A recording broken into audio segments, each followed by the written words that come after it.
know why, but you are watching the Madness Comic Network. Are you mental?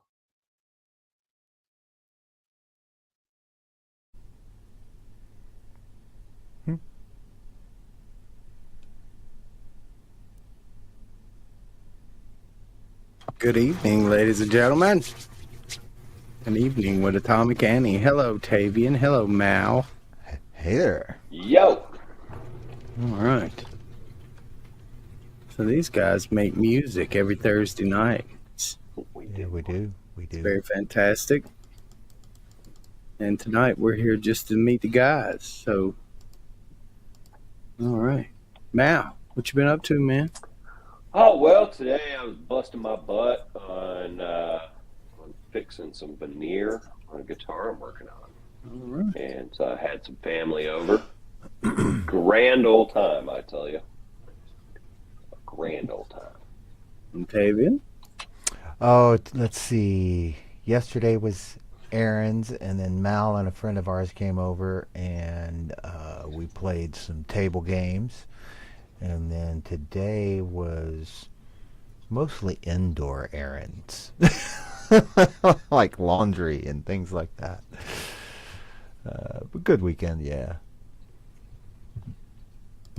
You're going to see two Mals for a moment. I see. I'm going to upload one of our tunes right quick. All right. And then I'm going to kick it on the back porch. Yeah, man. I'm tired. Tired, y'all. Just before we went live, Tavian was telling us about a Idaho sheriff that is full America. Pledged American. You know, somebody's evidently in the mountains trying to snipe folks. Oh, So my he told the public just to shoot him if they find him. Yeah. I'm not sure you're allowed to say them words, but in Minecraft, we do many crazy things. That's what he said on the internet. Yeah, I know. Hey, brother, that's like I am not the censor. I'm just saying. Yeah, it's well, you know, look, I mean, what's the greater good in the situation? You know, I mean, why is it not allowed? I mean, if somebody's shooting at you, you know, if you're a law-abiding citizen and, you know, somebody starts shooting at you, what are you supposed to do? Yeah. Yeah. Well, that's why we have ye old-fashioned Second Amendment. Thank goodness. Yeah, indeed. I mean, you know, defense of yourself and your property is. I mean, my goodness, I don't understand how any governmental system could function without it. I mean, the public is extremely vulnerable. You know. Yeah. And I mean, the really sad thing about it is why is somebody is shooting at people just for the heck of it? Why? This is like are people mentally ill so much these days that they just, if they get a hold of a gun, they go crazy? They give it a bad name? I mean, this is why. I have something to say on that topic, and this is going to sound unrelated, but I think it may be in some way related. I am becoming convinced more and more that in some way or another reality is breaking down. And what I mean by this is for a while now I've been seeing just interesting moments of like reality seeming to be scripted. Yeah. And what I mean by that, it started a long time ago. You know, when you cut the tail off of like a dog, like the what is it, the Doberman or the German Shepherd? Yeah. What's the one that they always? Doberman. Right. You bob the tail. Yeah. Yeah. I think everyone remembers a story about a person named Bobbit and what happened. Yes. That was the first one I noticed. So anyway, there have been lots. There have been lots of others. Well, she bobbed it. A congressman named Weiner having a controversy about sending certain anatomical photographs. That seems a little strange to me. And today, yesterday, actually, I witnessed something I cannot explain. I was working, and I'm being dead serious here. I was working on my modular rig, and when you're installing those things, those screws are very, very tiny. They're very small. And sure enough, it fell out of my grip, hit the closed piano, and I witnessed this happen. I watched it fall all the way down. I saw the screw falling. I saw it falling toward my shoe. I saw it hit my shoe. I felt it hit my foot. And it bounced just off my shoe, and I witnessed it bounce off my shoe and land on the floor. I reached down to pick it up, and it's a pebble. What? And I have yet to find the screw. What? Yes, hand to God, this happened to me yesterday. I believe you. No idea where the screw is. I watched it fall, and what I picked up was a pebble. And so the reason I bring this up is, are people going insane? Well, if a screw can turn into a pebble before my eyes, then parts of people's brains can just disappear. Yeah. Or something. Yeah. Or be changed in an instant, like somehow. Well, if that's the case, Mr. Tavian, if our brains are affecting reality, or reality is affecting our brains, I mean, it seems like that would be a two-way street, yes? Yeah. Then I'm just going to behave as if everything is going to be wonderful. Yes. I mean, it's just kind of a tongue-in-cheek statement. I don't believe in over-optimism. I don't. But my goodness, on this line of thought, one of the things that the greatest makers, I'm a maker. I make music. I make physical guitars. I'm a woodworker. I make, right? Ultimately, that's actually what I am. And so one of the great makers is a feller known by the name of Nikola Tesla, right? Oh, wow. Yeah. I heard that fella. Bro made a lot, right? He made things that at the time were impossibles, right? Lots of impossibles. He made them. Well, he had a methodology, right? The feller might be sitting on his back porch in a rocking chair, seemingly doing nothing for 2-3 weeks. He'd smoke his pipe and he'd stare off in the distance, and he'd chill, and he'd go back to his office, and he's got a wall of shit, and he would sit, and there's photographs of the guy just sitting there thinking, right? Well, what he was doing was he was whiteboarding in his mind. He was building, and he talked about this. He was from beginning to end phase mapping everything out in his head, right? And he would dream about these concepts, and this one led to another, and so the guy had 150 of them plastered on his wall and in his notebooks and so on. But the first step was he would just ponder the thing, right? And he would visualize it from the beginning to the end. And then he would move like lightning. And suddenly you've got 15 hoopajubes that exist, right? And the people that worked with him saw how fast he would move, seemingly. Well, it's not fast if you pondered a thing for a year, All right. It just looks really fast when you can, from the beginning to the end, visualize making. And so this type of visualization, well, he visualized that he wanted Tesla coils, right? Thing that didn't exist prior. And these great coils, suddenly were a thing and real, and filling an entire barn with lightning. Dude made lightning, right? Extremely cool, seemingly impossible in the day. I mean, just impossible. Witchcraft, magic, even, right? Well, so this is just to say the power of the mind and what we dwell on. If he didn't ponder those things for a long time, seemingly impossibles would not have become possible. So, is this visualization, as the new age people say? I don't think so. I think it's just good old fashioned grit, determination, and, pressing the try button. But there's something to be said of keeping a mark in your mind, and not letting go. But to answer your question on my side, and I know I've ranted for a good minute here, Mr. Ghost, and to you, Tavian, on your point, sometimes it's just good old fashioned evil. Yeah.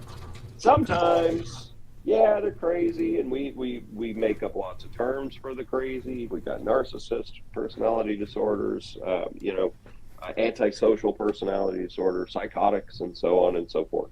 We got lots and lots of terms for the different brands of this, but I think when you really boil it down, it's just ye old-fashioned reprobate mind, evil, right? I do like this concept you have of just walking around thinking good things. Like good things are going to happen to me today. Oh my Constantly. gosh! Did I just turn into a hippie? No, but kind of. But this attitude is I think something good to follow. Well, my version is more about determination and a locked mind, and which is kind of the opposite of an open mind, actually. And my version is an exceedingly focused mind. Yeah, I know that when I've lost focus, I didn't get much done. That's for sure.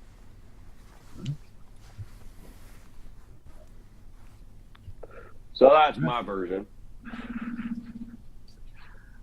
Let's do song we got going on here. That'd be Blackout. Oh, yes. Tavian mixed it. I put together a video for it. Did my absolute best on the sync with our live performances, and added. I really want to give a great shout out to Mr. Tizo. He's made us a lot of GIFs for Atomic Annie, a lot of very sci-fi-esque stuff, very pretty stuff, very good work. I really, really love the work that he's done. And so I peppered this video with a lot of them. Mm-hmm. All right. Y'all want to play it? Sure. All right, ladies and gentlemen, Blackout by Atomic Annie.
right.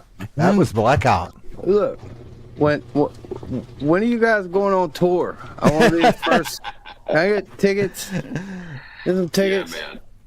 Look, I need my tickets first. Badass, guys. Dude. Thank you, Ghost. So Yeah, good, man. That's a fun one. That's one of my favorites of the more recent ones we've done. It's geez, I'm not sure quite how old it was, but yeah, that one started out with vocals just from Mal. It was just those chorus vocals, just him, and he had laid down some acoustic guitar, so we put that in. The very first time we played through the piece, the vocals were only from Mal. And then when we decided we wanted to redo it a second time because it's just fun to play, by that point, in fact, we may had already done it once, but there came a time when we decided to do it again. I can't remember if it was the second or third time, and Mal had his daughter throw some vocals on. That's right.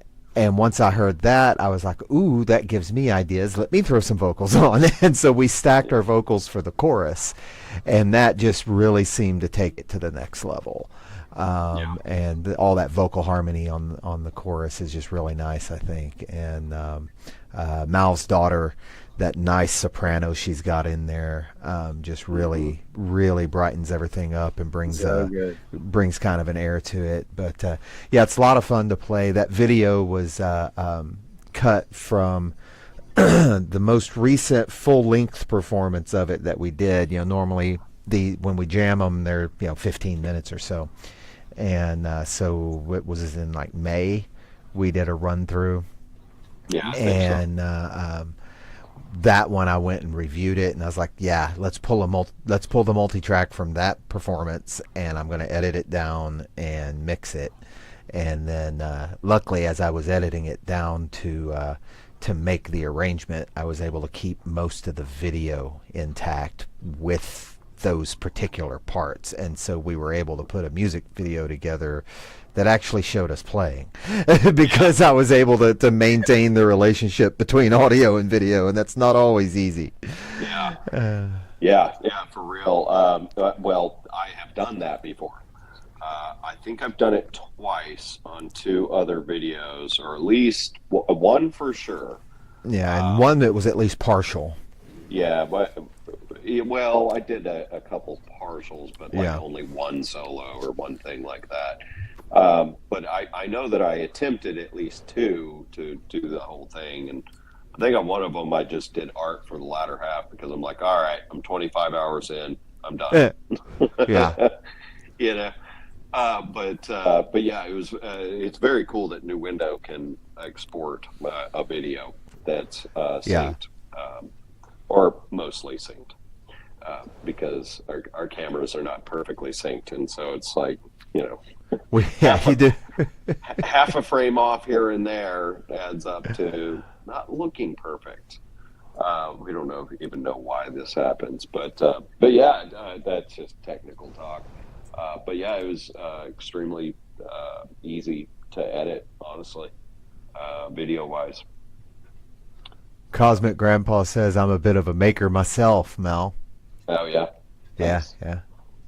Cosmic Grandpa make guitars by chance? That's my current focus, and my head is full of making guitars. That is my whole world. And also, guess what, ladies and gents? I'm going to be making one for Mr. Ghost as well. Uh-oh. Sweet. That's going to be awesome. Yeah, buddy. Yeah, man. Yeah, it's going to be super awesome, super great. I greatly look forward to getting you just a banging axe. Even if it's just a wall hanger, it'll be a pretty one. It's not going to be a wall hanger. You're going to teach me how to play the damn thing, too. You're going to show me how to pluck them damn string. I'll do that. Yeah, I could do that. Mm-hmm. Why not, man? Yeah. I know some tricks that really help to get the brain and the hand synced up. That's one of the big things, big hurdles that I love teaching that to beginners. It's called the crab walk. It's kind of like trying to pat your head, rub your tummy, and tap your feet. There's a Family Guy reference in there somewhere. Yeah, in 13/8 time. Yeah. So, yeah. Wait, what's the Family Guy reference? The crab walk. Oh, It's something about. It was Peter was saying something about Lindsay Lohan crab walking toward you or something. I can't remember. yeah. I'm pretty sure it was meant to not in a positive light. No. Yeah, no, that's funny, man. But yeah, the crab walk. It's actually I can describe it in words for anyone who might play out there.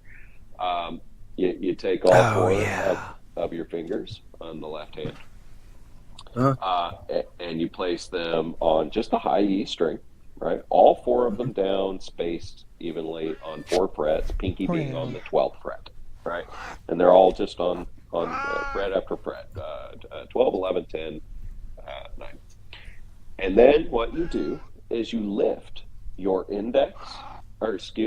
your middle finger and your pinky simultaneously while keeping the others down, and then place simultaneously your middle finger and your pinky finger on the B string. And then you lift your index and your ring and you place them on the G string. And you crab walk up and you crab walk down. The first time you try to do this, you're going to feel like you don't actually have control over your own fingers. I like crab walking on the G string myself. Nice turn of phrase, Mr. Pepper. Nice turn of phrase. I love it. But I did actually manage to describe exactly how to do it. Mhm. Just Yeah, right. you did. Yeah. If anyone wants that, what it does is it helps with your neural pathways and controlling your fine motor control. And you would think that I know these things and I could teach these things, I would be a perfect guitar player, and I certainly am not. But it's one of many little things that I do to keep myself fresh, keep myself able to play just as well as I can. Yeah. I mean, Yeah. I'm actually a drummer, not by trade, but by fun. Mhm. And anyway, but some of the original stuff that I learned seems to be the harder things to do. Like if I go back to the basics when I'm trying Yeah. to like paradiddle and all this mess, it's so hard to me. I'm like, what? I know this. But it's right. I passed the test and everything. It's so hard. You gotta concentrate harder. Though. But But once you get it, it seems like once you get those basics back in your muscle memory, you can progress even faster this time. It is like right to the thing. Yeah, well, that's it, and that's what I was about to say. It is riding a bike, but when you're talking about super complex things like that, you're not instantly going to do it again, right? No. And what it is it may have taken you 6 months to get there when you first started. It's only going to take you like 6 days to get back there. Right? Yeah. There was a period of time there, I think it was 2 years, I didn't play the guitar or something like that. Mm-hmm. I was in a bad way, right? Well, I don't think it was 2, but anyway, not very often. And I was expecting to have to really do a lot of work to be able to really play again. And it wasn't so bad. It was about a month or 2. And I played every day there for that month or 2. As many hours as I could. I haven't picked up a bass since we started this project. I know, dude. Well, you haven't had a reason to. I know. Well, you did, actually. We had a bass player in the studio, remember? And he picked it up just to show him what to do. Oh. And you're like, holy crap, I'm rusty. Yeah. That's right. Yeah. I used to play in a church band with this cool black guy. He's an old black guy, man. He's an old dude from the county. Had a lot of funk, a lot of soul in his heart. And sometimes we'd practice, and he'd be like, "No," and he'd look at me. He'd go, chuka chuka baka chuka chuka chuka baka, you know, motion and all this stuff, you know, and I'm like, what? I'm Chukapaka, what are you talking about? You know, so he'd get up and come around there and say, oh, and he'd grab the sticks, and I'm like, oh, okay. So he'd like play any instrument. He was so fantastic, this guy. Oh, Brother Cotton. James Cotton was the man's name. Oh, wow. I knew that is so funny because that's the Cotton Brothers band, bro. I used to play with that fella. That's a very familiar name to me, but it was definitely not that dude because he was an older white photographer. That's funny. You look this guy. That's funny. Nice. Yeah, I didn't know you did. You were doing some soul funk type stuff. Yeah, well, with them? Like church. You know, like gospel. Pentecostal church, like getting down. I mean, it was funky, I guess. Nice. We tried to make it funky. Me and Brother Kyle, we tried to make it funky, but they was like, no, do this. And we're like, whatever. But we tried to make it, you know, because everybody loved the funk and the upbeat thing. Mm-hmm. Oh, there's a great, there is such a great, there's this channel on TikTok that he's probably everywhere, but I just happened to stumble across it on TikTok, and it's just these shorts of when the music director, talking about the church music director, accidentally hires a metal drummer. Yeah. and it's these really nice rock worship songs that you know, great chords, great it's very obvious worship music, but it's you know, decently written, and the drummer just suddenly goes off, and all the characters are played by the same guy. It's just the one guy, and you know, the drummer just goes off, and then it cuts over to the guitarist, and he just gets this kind of shrug, okay, and he's and it just turns the whole band just instantly morphs into this, you know, white metal, you know, life metal as opposed to death metal.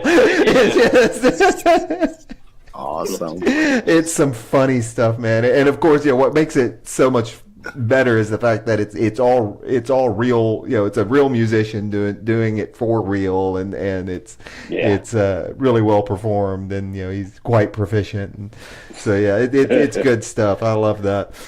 Yeah, guys laying down artists, some, man. The people like that are actually real artists. You know.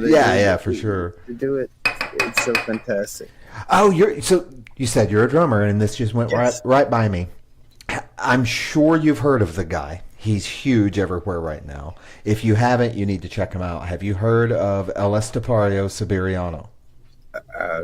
Who? Okay, bro.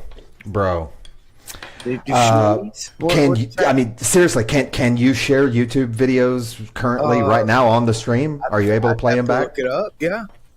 Yeah, man. Let's do this because your whole audience will get a kick out of this. If they haven't heard of the guy. This is my first time. Be careful.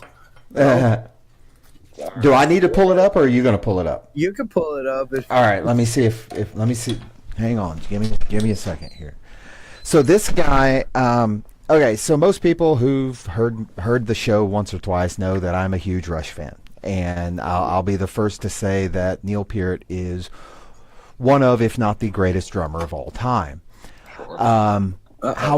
However, music evolves, okay, and there are things that people are doing now that previous greats never even thought to do, okay, and so this guy is one of these guys. It's not just his speed and technical proficiency. It is his musicality. What he does with it. So he is incredibly proficient, but he comes up with the coolest stuff to do. I love that. Yeah. Okay, cool. So there's this. Now I have no idea how to share this to you. Do I share a screen or let me see here. Share screen. Yeah. We're gonna figure it out. Yeah. So let's see here. Share screen. So I if should know how to do this. I'm supposed to be like a producer or something of this whatever show it is, and I don't even know how to share a damn YouTube thingy on my own thingy. What the hell? I'm figuring it out, y'all. I'm gonna figure this out. Thanks, Damien. Thank David's good at figuring this guy shit And out. rescue this show real quick. Okay, here we go. So I'm going to hit share. Okay, so before I hit share, so yeah, this guy is really incredible. And just in case you don't have time to read his little disclaimer that comes up in the first frame, one of the things he's doing is he's using what's called a dualist pedal. And it's a special... What happened? It's a special kick drum pedal. It's got two levers on it. Okay. When you kick on one lever, so it's a single kick pedal with two beaters on it. Right. In normal operation, you push down on it, you get one beater, you get one hit. You Right. can flip a lever where when you go down, when you put your foot down, you get one hit, and as you lift your foot off, the other beater goes in and hits. Do-do-do. Yeah, so you get da-da instead of just da. Mhm. And then there's a second lever to switch it off. And so that's what this disclaimer at the beginning of the video is telling you about, is that he's using this pedal. So every once in a while you'll see this little window come up on the screen showing what his foot is doing. I don't want to go full spoiler here because there's some really cool shit in here. Okay.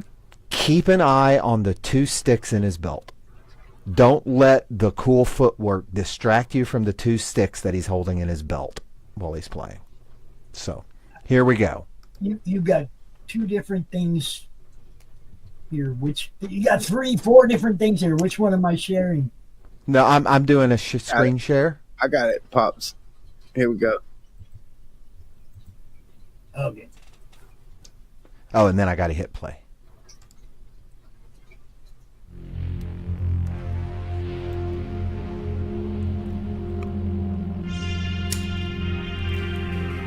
Oh yeah, in the sky. The sky's awesome. Yeah, man.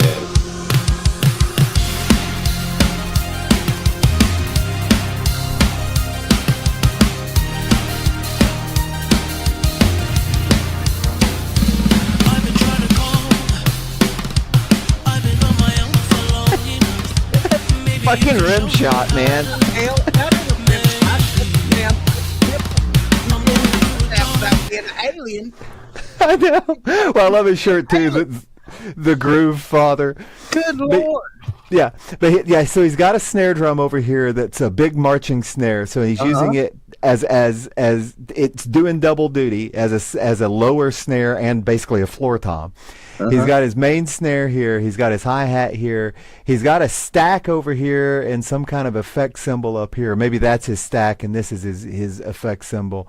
But this fucking triple rim shot he does. How's he That's like do His sticks off each other when you can't really see them. He's yeah, like, so he's going in for your standard side stick, okay? So he's going in for that standard where you're cupping down with the side stick to make the sound. And as he's hitting one of those, he's immediately following it up with basically a double stroke, one single double stroke roll on the stick that he just laid down. So you get a triplet. Dig it up. And it's just he's so precise. The tone is exactly the same every time, and he just comes into that and goes right back into playing. It's nuts. It's nuts. this guy, he tried out for Slipknot and they turned him down. Like, what the fuck? What? Yeah. Why? Please. Yeah, exactly. Why? Exactly. Tried out for Slipknot. So anyway, we'll continue here. He's too good. you don't even have to do too much. You can turn me on with just a touch, baby. I look around and see the city's cold and empty. No one's around to judge Watch his me. sticks. I can see clearly when you're gone. I said, ooh, Did you catch that? Yes. He's triple dippling on the nipple of the symbol of their sticks. Yeah. So he does a digga digga digga digga digga digga digga digga bat with it on the snare roll, right? And so that final hit with his right hand, he bounces, he does what you just think is a stick trick, you know. He bounces the stick off the snare drum so it flies up in the air. He uses that to give him time to take the stick that's in his left hand, pass it to his right hand, use his left hand to pull a stick out of his belt, and then catch the stick that's falling out of the air with his right hand. So he's got two sticks in his right hand to immediately go into a 16th note pattern. Watch this again. This is just stupid. Ladies, don't watch his stick tricks. Don't watch that.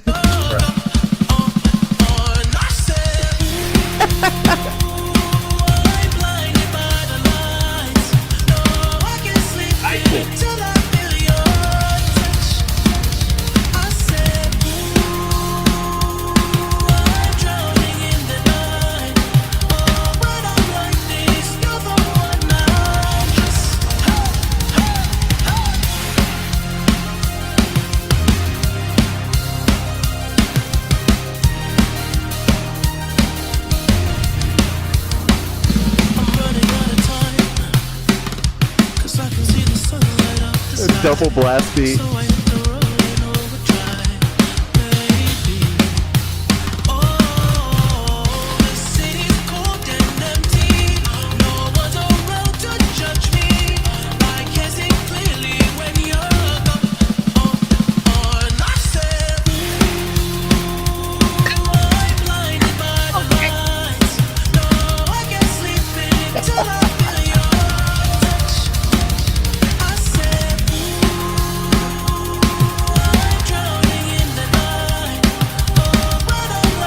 Okay, last time I'm going to pause it. There's a fill coming up. Okay, so he's going to drop this last stick and go into a groove, and he does this fill to go into the last chorus. This final fill.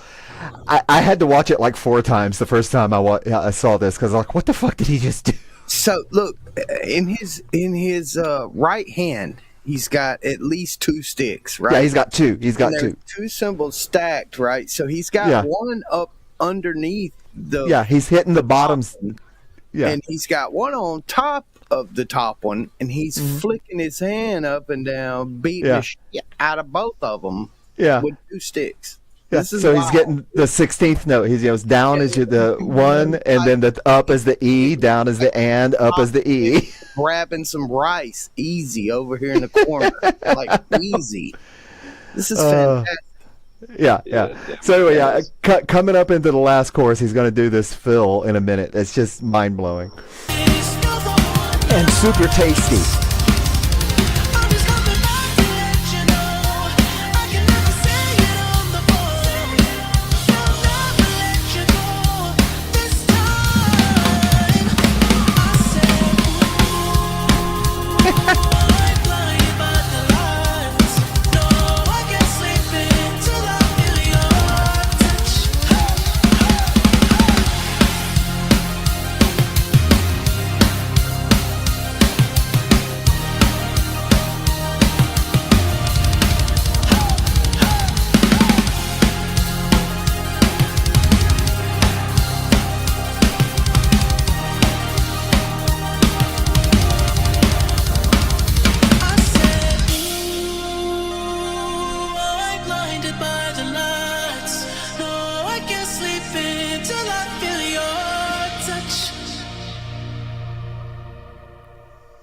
So anyway, you could get lost in his channel.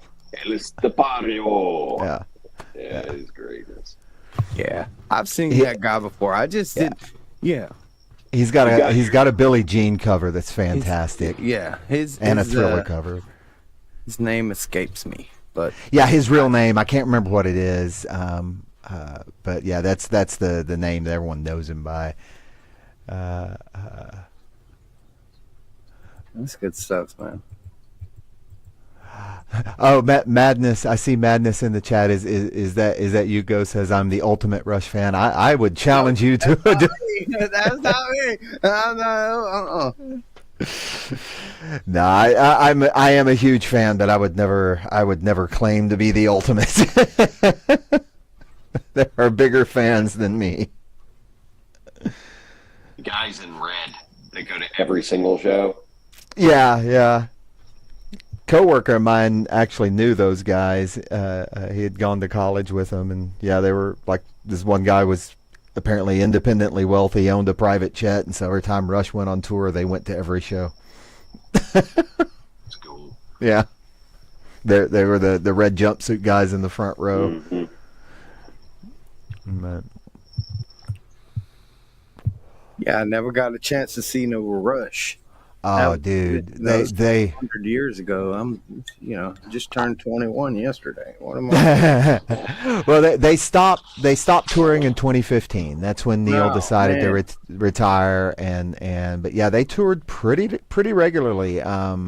Their entire career, they ended with their R40 tour, their 40th anniversary tour, which was a phenomenal show.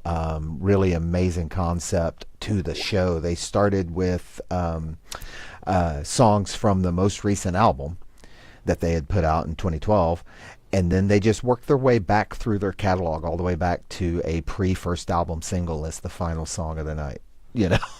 And it was a 3-hour concert. They just slowly worked their way through their catalog backwards, and the whole time, because by this point in their career, they were using in-ear monitors. There was no real amps on stage anymore. It was just props, because everybody's using in-ears, and so their back line. They had crew coming out reassembling the back line so it looked like what their back line looked like during that era as they were playing. And so the whole concept of their stage props behind them just slowly got simpler and simpler, and then they started looking like amps again, and then it ends up with two simple like Fender Bassman amps sitting on little auditorium chairs with SM57s draped over the front. That was their amp behind them, and the big screen behind them looked like a high school gym, and it was them playing songs from their first album. That was how the show ended, and like two guys standing off to the side shining lights at them instead of all the huge arena lights. So they just completely devolved their entire show down to just the three of them on stage with a couple of guys holding lights shining at them. It was something else, man. And for them to have done it that way, it means the material got more difficult to play as the night progressed, because they were going back deeper into their back catalog, into songs they had not played. Like they played Jacob's Ladder. They literally had not played Jacob's Ladder in 30 years. It's stuff like that made them who they were, is the fact that's how they went out. Not with the greatest hits with like 3 opening acts. No, they went out with an evening with tour where they played for 3 hours every night and made a set that was impossible for a band half their age. Yeah. I had heard Rush for years on the radio. I had their albums, everything. And I remember the first show that I sat there and was very interested and watched it. It was, I don't know what year it was, but it was a Rush show in Rio de Janeiro. Oh, And yeah, Russian Rio. That was on the stage, they had freaking washing machines, Yeah. washing clothes. Yeah, And they were I dryers, but was yeah. like, what the hell is this? Yeah, Fascinated me so much. It was like, this is cool. they This is they where had it's an at. interesting sense of humor at that. So that was 2002, I want to say. So Russian that Rio the was first show I ever saw. So whatever. yeah. That was 02. Yeah, that was the 02 show, not the 04 show. Yeah, that was 02. They the first time they'd ever been to Rio. They played 2 nights. Went all out. I watched both nights. Yeah, I couldn't stand They were the first night was like 40,000 people, largest crowd they ever played for. Then the second night was 60,000 people, the largest crowd they ever played for. They were planning on filming both nights. They only got to film the second night because of rain. They weren't sure they were going to get to film the second night. What was I going to say on that one? Oh, geez, it completely slipped. The dryers. So, yeah. So what that is, so at that point, Alex, the guitarist, still wanted real amps behind him. He still wanted to have a big wall of amps behind him. But for the past 10 years, Geddy had been using in-ear monitors. He hadn't been needing any amps behind him.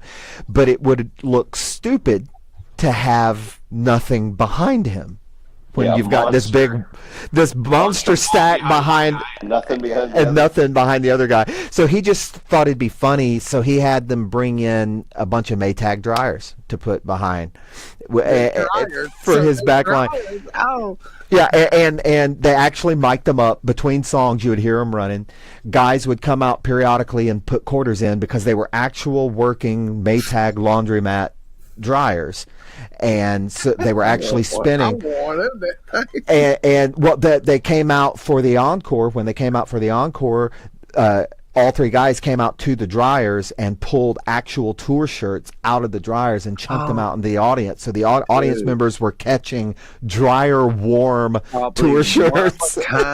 Yeah, you can't. No, they weren't for sale. They weren't for sale. They were special. They were special shirts.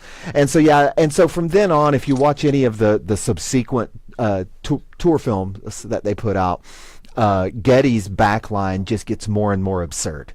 The back line behind the basses, it just the next tour he had an entire line of rotisserie chicken, big refrigerator sized rotisserie chicken things, and it was the actual rotisserie chicken setup from the catering crew. These were so periodically throughout the show, dudes would come out and baste the chickens. Sweet. Yeah. Awesome, bro. And it's just because they have a funny sense of humor, and you want the baster guy. Y'all go on tour. I'll baste some damn chicken while y'all playing, bro. Yeah, there was. Let's see here. Yeah, if you can actually find. Let's see here. It's Time Machine. Leave that thing alone. There we go. This is one of their.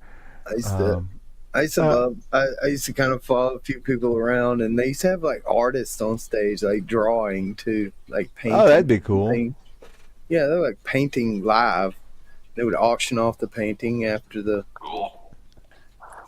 show. It was really cool. It was always a lot of money because a lot of people wanted it, no matter who. So you still got your drum set up? Yeah. Ghost? You still play? Yeah. Nice. You ought to. We ought to send you a track and I've been jam to it. Curious about how to actually record drums that would sound worth the crap. There's a screenshot for you. Was this? Yes. Oh, so this is from later. He's got a bunch of steampunk looking stuff behind him, and this dude comes out with the rubber nose and with the glasses, rubber nose, and mustache. He's got a handful of rubber chickens that he's throwing into these sausage machines behind. Shit.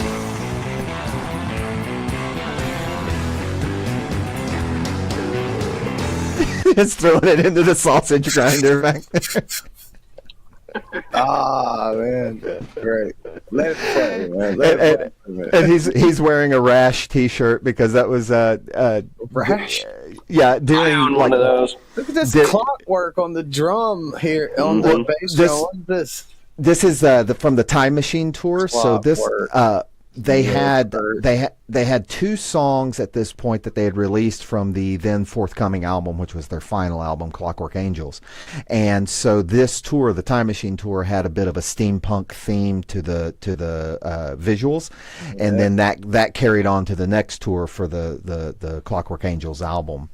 But yeah, there's a skit. They always had skits on the screen behind them, pre-filmed skits starring the guys, and one of them during this show was the real history of Rush, and it's a band. It's the early days when it was this young band called Rash, and so Geddy comes out wearing a Rash tour shirt, and it's their logo from their first album, and it says Rash instead.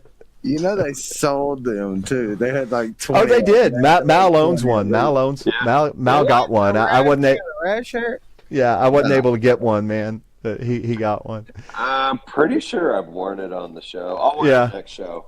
I'll try and remember to wear it next show. Totally. But yeah, they always had a funny sense of humor. Hold on. Hey, Paul. I had a Rash shirt. What's he got? What's But I that? also have. Oh, you've got Gershons. What you got? Gershons. There you go. You know why? Wow. Nobody beats my sausage. There you go, Pops. I am an ultimate Rush fan. Yes, you are. Yes, you are. Yeah, I seen Gersh. Nitro, I was at R40. I seen Okay, that I'll test your ultimate Rush fan knowledge. Why is the name of the restaurant Gershons?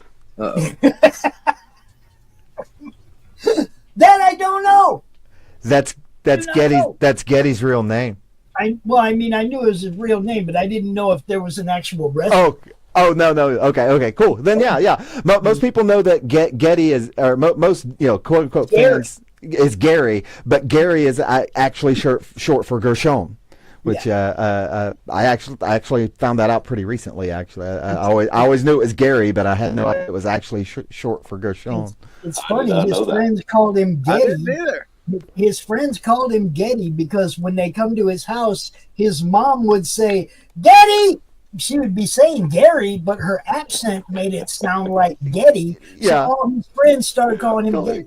Yeah, and it stuck. And then his mom once asked him, "Why are your friends always calling you Getty? That's not your name. Your name's Getty." It's like, Yeah. Yes, I am a huge Rush fan. Yeah. And there is a song they did that I don't know. Remember, I think I told you guys. Yeah. Every now and then there's a band that will come out and they'll put something new on the radio back in the day. mhm. And they would be like, this is the first time we're playing this on KDKB right now. And they'd play 3 notes and I'd be like, that's Rush. Yep. The very first time I heard Test for Echo was on the radio because I knew an album was coming, but I wasn't sure when it was going to drop. The DJ didn't announce anything. I just had heard that first guitar arpeggio from Test for Echo, and I said, "That's got to be Alex." There's Time still did that to me. Yeah. I knew that was Rush. oh, that opening arpeggio. There's no doubt that's Alex Lifeson. There was a few tunes that you didn't even have to be told, and you knew. Mm-hmm. And it had nothing to do with Getty's voice. It was just No. the sound of the band. You Their just music knew. was Yeah. amazing. See, Yeah. A lot of people couldn't get past Getty's voice. I was like, man, if it wasn't for Getty's voice, they would have never got my attention. Yeah. I always loved it, and that's the thing, a lot of people may not like the tone, but you can't deny the man could just sing. His control and his pitch, his I tuning, think I'm his tuning going was to call it impeccable. Play the bass and the piano at the same time and Oh. sing and stuff. When he sang, I think I'm going bald. Off of Precious Few. Okay. Yeah. He sounds When funny. he sang that, I was just like, get the fuck. I think I'm going bald. Yeah. The dude was just, I mean, he was doing what everybody else was doing at the time, right? Exactly. I mean, that was the thing. All the guys were doing that. I never quite understood the hate. And one of the things I love is, you go and you look at the reaction scene on YouTube, and a lot of the young folks that have never heard of the band, they hear them, and one of the first things they say is, "I love his voice," and I'm just like, "Oh, that's so gratifying." After being a Rush fan for 30, 40 years, and finally hearing people appreciate Geddy's voice, because I always loved it. I always thought he had an amazing vocal ability beyond just the sound of his voice. His voice meshed with his music. Yeah. Well, and it had to be high to get up above all of the busyness of everything else that was going on. You got 3 people all playing lead instruments. Yeah. Okay, they're all playing lead instruments. There's no rhythm section to this band. Yeah.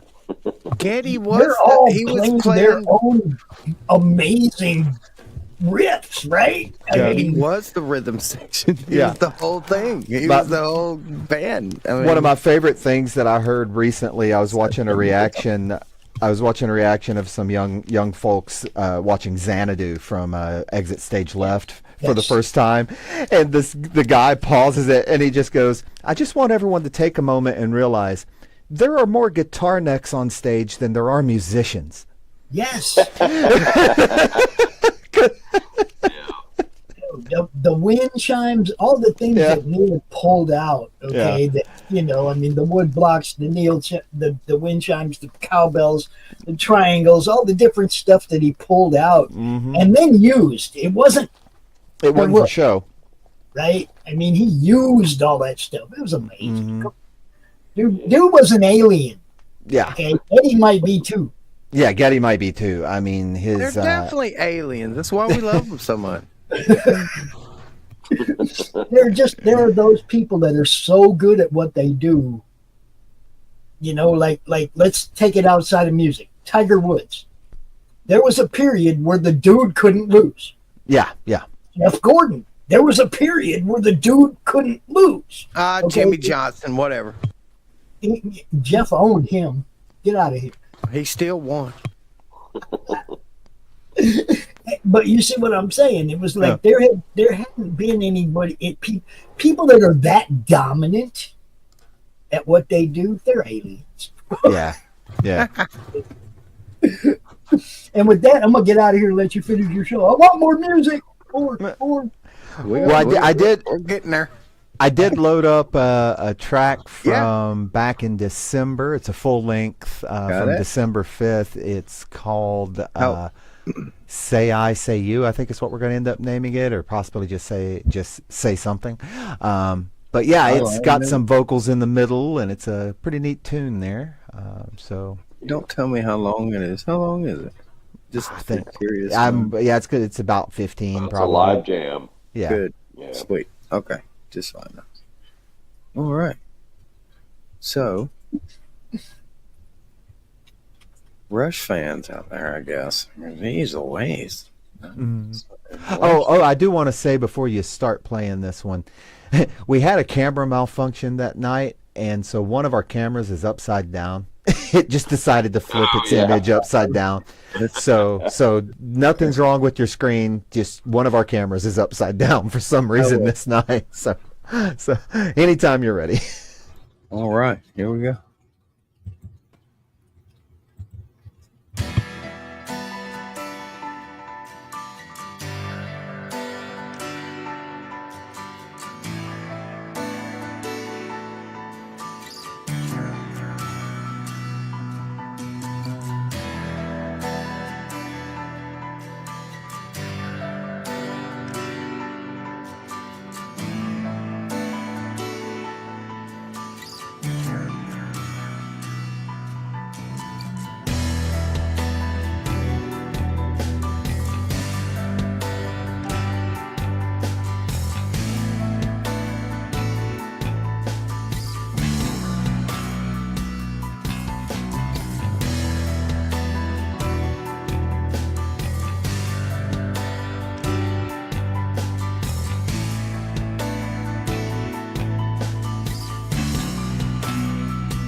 brother.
Oh my goodness gracious. What was that? Atomic Annie, ladies and gentlemen. Cool. Did we How lose fantastic somebody? was that? Oh, We did Mal. lose somebody. Mal's Mal, here. Mal went away for a minute. Oh, and he's gone again. Mal, chicka pow Oh, wow, chicka Oh, pow wrong wow. Mal. That Mal. That No. Mal. This Not Mal, that Mal. not Testing. this. Which Mal? Testing. All right. Yeah. Mal, We- chicka pow wow. We kept saying like Mal, who else chicka came mow out? mow. Here. Huh? You're here now. Here. Thank you. I didn't do it. I got one thing I wanted to show you guys real quick. One more thing, since Alright. we got on that little Rush kick a minute ago. Oh. You know, Yeah. this is Ooh, yeah, I've got that. the Rush comic book. Yes, the Rush comic book. Is it- My folks, I can't even make myself big. I'm so good at this. I can do it. Yeah, Oh, yeah. Beautiful. Oh yeah, it is in mint condition. Yep. Yep. Nice. Crisp corners. Yes. Beautiful. Very cool. Beautiful. That's what I do. I collect Mm. stuff. Very nice, You Pops. know. But yeah, guys, you guys rock, man. I can't say enough about the music I'm listening to. I love it. Thanks, man. Much My girl over there on Pill, man. I'm just saying, Beach Bum and Mermaid, we love you. You rock. Yeah, Oh, Thank she's cool. yeah, she's great. Yeah, thank you so much, man. And Zoso, Jesse My Lee, brother. look, Jesse Lee Peterson just rated us from Zoso Dude's chat. How fantastic is that shit? That's Peel, baby. Peel. Uh-huh. Look at that. Thumbs up, Jesse Lee. From Zoso Dude's chat. Yes. Good time, great shit, that show. shit. Um, but yeah, I just wanted to pop in again and show you that because it was handy. Because usually my Rush stuff is handy. Yeah, that's great. Yeah, I've got the bobbleheads and the pops. Yeah. I've got what other little stuff like that? Oh, I've got a copy of Clockwork Angels signed by the co-author. Kevin J. Anderson. Yeah, signed by Kevin J. Anderson. A friend of mine, he and his girlfriend went to some Comic Con, and he happened to be there, and she knew that he was going to be there, rather, and so she took a copy of Clockwork and got it signed by him to give me for my birthday. I had just been talking about that the other day. I had one of those that was stolen Oh man, that I ordered from the original when they announced that they were selling them from the original. okay, yeah. Okay, I got it, and yeah, man, it's one of those things. Somebody was, when you have cool stuff, other people want it. That's, Yeah, yeah. and that was one of the things that just happened to disappear. Much like Mal just did. It's I get it. Okay, I get it. You liked it. Chicken Mao Mao. You Yeah, had to remove it. That's very cool, man. But I do not have Rush bobbleheads, and I want them. Yeah, those are neat. Those are neat. I've got those stored away very, very carefully. I want those now. Yeah. Yeah. It's them in their silk kimonos. Yes. And then 2112. The yeah. 2112 Rush. Yes. right, and then the Pops figures are from the Grace Under Pressure look. The short hair. They're Yeah. short. And Getty's coonskin hat look with his hair. Yeah. Which I love that they referenced in the opening video on R40. Hat. Wait a minute. He had a coonskin hat. He had a mullet, and it bore a striking resemblance to a coonskin hat. And he would pony his hair up in the back.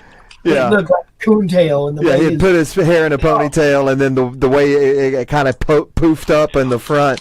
And in fact, in their R40 tour, they had an opening animation that had been done of them like evolving through the years and all the different looks they had. And at one point, a raccoon crawled up on his head and curled up for a moment to look like a coonskin hat, and then ran off. So I love their humor because I love the lore. yeah. Their critics always call them so pretentious, and it's like if you get to know them for 5 minutes, they're some of the least pretentious guys there are. Pretentious. I'll give Yeah.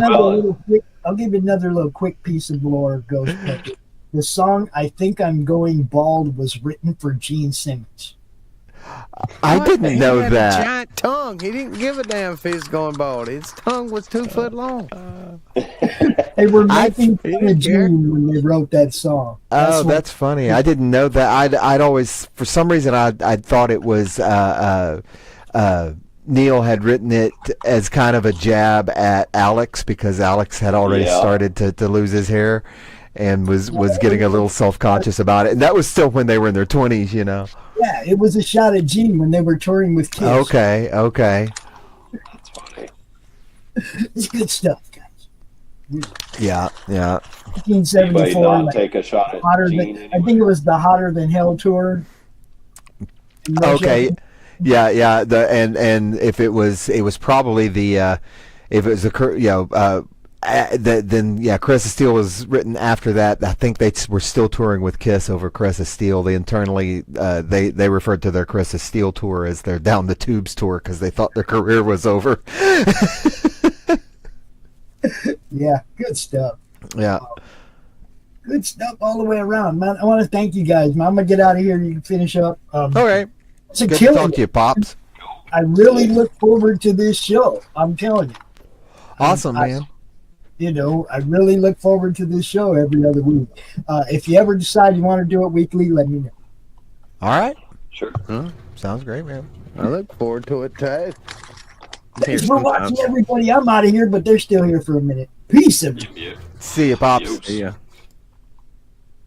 All right. Yeah, it's good times, man. Good I chat. think we're alone now. Na, na, na, na, na, na, na, na, Oh, na. Ghost. Why Yes. were you asking me about guitar amps earlier? Because I'm kind of trying to get somebody to make me a badass axe guitar, and I might need something to plug it into. Oh, well, Yeah, so I might need. what I told you is a rather expensive option. Oh Lord! But I tell you what, I'll do a little research to see what's out there in the budget that will really suit your axe. All right. Yeah. My when you asked, I was like, well, Mesa Boogie. I own a Mark V, and yeah, it's a fantastic amp, and you're going to drop. Oh, I don't know how much some Mark V's are. They have different ones for different amounts, but I think I paid like $2,600 with the cabs too. Yeah. Yeah, you don't see that on Tom McCanny, but I got the tool in case I ever need it. I sold my old Mesa long ago and very much regretted it, and so it's collecting dust. But Yeah. I would rather have it than not. Yeah, we don't have any live amps in the room. It's too much trouble. We just Right. go direct with everything. And Mal's got a great Line 6 Helix, and that's that and a couple of pedals he's got down on the floor, and he gets great tones out of that. And then, of course, everything is out of the box for me. So, I mean, I guess I just need to, get with you and figure out what's, even if it's not an amp, something I can make sound with it. I need Sure. something. I don't want to just plug it into my computer. I might blow the thing up. I don't want to do that. So No, I need no. something to make sound. Mhm. Yeah, of course, man. Yeah, I'll give it some thought. I mean, so you're at your desk a lot. There are applications like I think for like $100 you could get a Line 6 standalone plug-in on your desktop that actually would sound good as long as your speakers sound good. Right. And so I don't know about your setup, but proper Yeah, it's guitar amp. crappy. It's a bunch of crap, but I'm working on it. Okay. No, it's all good. I mean, if you don't need high quality sound at a computer, why spend the extra? I totally get it. I want an amp so the neighbors can listen. Why terribly crush guitar. Well, one of the things I'm going to do, I'm just going to do it on purpose. one of the things I'm going to do with any guitar I make is I'm going to feature it and I'm going to play it Mhm. on the show. So Yeah. you'll Uh-oh. see what it do. Oh, This is one way to everybody will know I'll play what I build. okay. And so yeah, it's a little practice amp level stuff. I've been out of the game so long on that I can't just tell you, ooh, there's this great one for X. Yeah, I don't too Right. far out of the game of hunting for gear. I'm not really a gearhead. I find what works for me, and I don't buy anything else for a very long time. I guess I'll just do what I always do and go down there to the pawn shop and get me a damn Fender. They got plenty of those down there. So just keep Well, they'll have Fenders, but $100, man. Sure. Well, I mean, yeah, if it's in that realm and you can plug in, make noise, and Yeah. grand, Just want the neighbors to hear it too. But yeah, if you, I'm glad you hadn't looked up Mesa Boogies yet, because you'd be like, oh man. Yeah. Freaking out. I don't think you're going to get one for less than $1,000 unless it's like horribly beat up. Yeah, they're very proud of their amplifiers. For sure. But yeah, I was just curious. Yeah, I know more about like PA type things. I know I can plug it Sure. up with my PA, but if I really Yeah. want to just go crazy on it, you have to Well, tweak a PA just dude. right to get this wretched sound I'm gonna play out of it. Yeah, no, if you got a PA, I mean, you do not need to buy an amp. You need, likely for your purposes, a little modeler. And they make very inexpensive amp modelers. Like back in the day, I would have said, yeah, just get yourself like a Line 6 pod. Yeah, I yeah. could just Uh, unplug one of my drum mics and plug my X in and play out of that one. well, you would plug into this Like amp a line modeler. input you Yeah, plug and into then out of the the- box and then out of that into a line input on your mixer. Yeah, Right. exactly. Yeah, that'll do the trick all day, every day. Since you already got I just got a good little speakers, box mixer. you know? It's like a little box. It's about Sure. 2 foot by 1 foot box head for my amp. It works. Yeah. Yeah, I man. just don't got no speakers. Joking, man. I'm just. I was about to say, how do you have a PA with I no still speakers? want to know. I still want to know what's the best amp you like, though. Why? Why is this amp the best? Oh, well, I mean, is it, so. so I want that one because it sounds fancy. The emblem's want a nice. fancy one? Well, the best Wow. one depends on which style you're playing most too. Oh, Yeah. yeah. Well, you're playing a style. There are, Oh, yeah. yeah, it just depends on. There are amps that you can get that sound absolutely amazing for metal that you would never ever want to use for blues, Oh, yeah. Yeah. and vice versa. Oh, yeah. Vice versa. Like, well, some poor, like, if I tried to play like Fender Blackface, I'm pretty sure I'd mess up a speaker with that big 07 string down there. Mhm. But I'd have to. Well, what I'd have to do is run some kind of high pass filter on it so that I couldn't hit those low frequencies. Yeah. But yeah, like bad to the bone amps out there, Ghost. In my opinion, your Soldano amps are just sweet, man. You're going to get Oh, just yeah. a fantastic lead out of one of those things. There's a bunch of boutique amps out there as well. If I was going H&K. to do a metal band again, like a proper metal band, and I had money, yeah, I'd have a Diesel. That's what Adam Jones from Tool plays. Yeah. Those they're very proud of those though. You're not getting one for less than $5,000 just for the head. Yeah. I mean, are a lot of so touring bands, are they not using amps anymore? They just plugging in and using earpieces? Oh well, yeah. so it depends on the band, but yeah, for the most part. I mean, the big bands are not using amps; they're props, right? Is that Right. what you're saying? Yeah, in a lot of cases, yeah.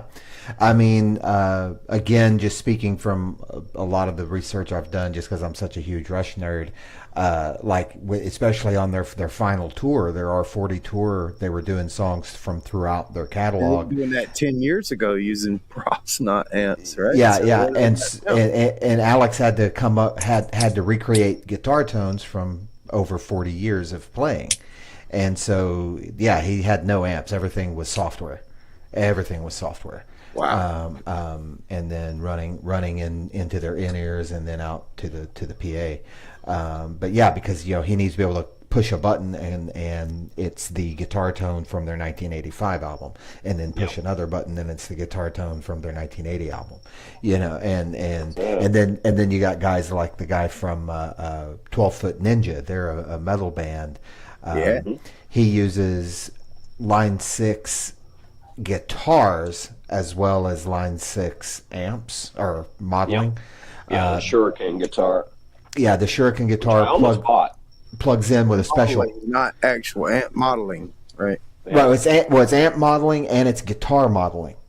The guitar uses a special cable to plug into the amp, and with just a push of a button and turn of a knob on the guitar, you can switch from acoustic to electric. You can switch from multiple different tunings because it's just sending data from the guitar to the I get line what you're 6. telling me here. Like, I don't need an amp. I need a computer that'll run my guitar. If you still need some kind of interface to go from guitar to computer, but yeah, with the right interface to take your guitar cable into the computer, all you need is software to get any. Cable? No, it would be you'd basically you know for the computer. What kind of computer you got? Hell, I don't know. The damn thing's a Frankenstein. No, just random piece, I mean, random it's badass, but it's a bunch of different stuff. random PC. Yeah. Okay, and then you've got right now for this podcast. How are you getting your microphone in? This is a laptop. This is different. This is my Are you using right? But how are you talking right now? laptop. Got mic The mic on the laptop plugged in HDMI to the laptop. or USB? Or USB, yes. USB. All right. So basically, there would be a cable, and it's probably going to be pretty cheap. There's going to be a cable that is a 1/4 inch for your guitar, to HD, to you made me say it, to USB, and that cable will act as an audio interface, and from there. You can get who has one. Native Instruments has it may even be free Guitar Rig by Native Instruments, and yeah, I think it may be free. There's a free version of it. So I can listen to myself and record myself. That's basically all I want. Yep. Okay, sweet. Yeah. Hell, for that matter, if you got an are you iPhone? I'm both. I got it either. Okay, so Native Instruments, I believe it's Native Instruments makes or maybe IK Multimedia, but there's a company that makes a device called an iRig. Yep. And it is a hardware interface for your iPhone to plug your guitar into and a pair of headphones into, and it plugs into the port on your iPhone, and then you bring up the software on the app on the iPhone, and it's all these amp emulations and everything, and so you can sit there right there with your guitar plugged into your iPhone and headphones on and jam away. Yes, sir. But yeah, we'll talk more about Y'all are this as so well. screwed. I'm gonna play my guitar riffs all over Atomic Annie and put it on. Nice. Nice. You just got to record it. Yeah, I will. Okay. That's awesome, man. But yeah, we'll definitely talk more. I mean, you having a PA just in it by itself, if you want to, as a guitar player, having good volume in the room while you're doing what you do is very cool. Having it on your headphones or coming out of your computer to your PA, that works too. However, whatever your setup is going to really dictate what you get. Right. It was more of just a question to pick your brain on what Sure. simplified. How would the layman do this, right? Sure. Yeah. Well, I also started to get into what I would get stuff, Right. which apparently I have very expensive taste. Yeah, me too. I had Yep. single shell DWs once in my life. You spent some coin on that. Yep. Those were my pride and joy. And then Those were a few floors. life happens. Now I got a DW set, but it's not single hull.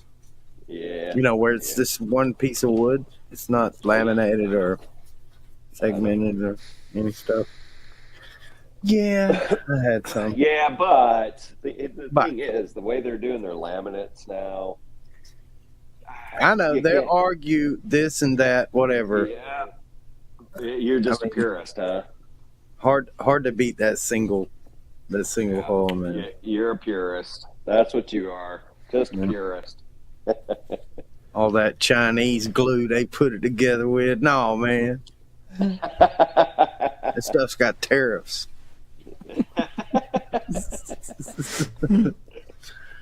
Nice. Just joking, Well, hey, man. All right, guys. I'm Thank gonna you turn in, gents. very Yeah. much. Yeah, be sure to put our Bandcamp link up on screen if you don't mind. Let's see. Yeah, you I do that? posted it a good while ago. I wonder if it's still in my clipboard. If you No. go to, I got. I'll say it out loud, atomicannierock.bandcamp.com is our page, and Blackout is available there, but Ghost is getting the link up on screen. Yeah. Sharing it out in the chats probably. Pleases and thank you. Again, that is atomicannierock.bandcamp.com. Our whole catalog is up there. Yep. Lots of fun stuff. Buy the new track. It's a good track. It's, Yeah. It sounds good in the car. Yeah, I'm pleased with how the mix turned out. Mm-hmm. It's cool. Yeah. You did good, my brother. Appreciate it. All right, man. You guys, fantastic, ladies and Thanks, gentlemen. Ghost. You can catch these guys every Thursday at 7 p.m. California time, 10 p.m. Eastern time.